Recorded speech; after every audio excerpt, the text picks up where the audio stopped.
有團體發起包圍立法會行動，要求撤回主要官員保障制度法案。團體話有大概7000人參與，警方就話高峰期有4900人。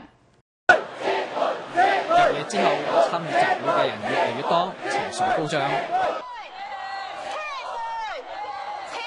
大會亦都有帶領集會人士唱歌反映心聲。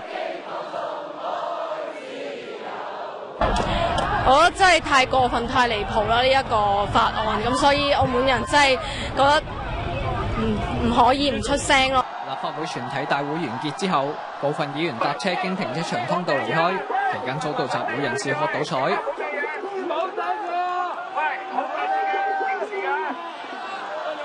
主辦單位認為集會人士掉嘢嘅行為係可以理解，又話一切行動矛頭會指向行政長官崔世安。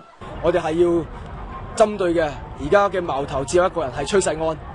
崔世安唔撤回佢嘅連任工程，將會嚴重受到我哋嘅衝擊。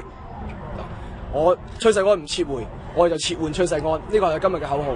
集會開始之後，過嚟參與嘅人士不斷增加，而去到挨晚嘅時分，除咗一啲啱啱放工嘅人士之外，亦見到有學生嘅參與。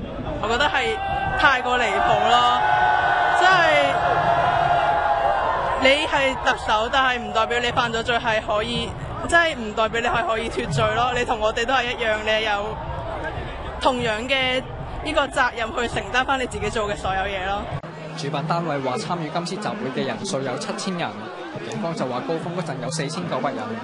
喺集會期間有集會人士反映流動電話服務一度受阻，澳門電信話現場監測話音服務冇出現問題，亦提供免費 WiFi 俾現場人士使用。澳門電視台記者陳宇龍報道。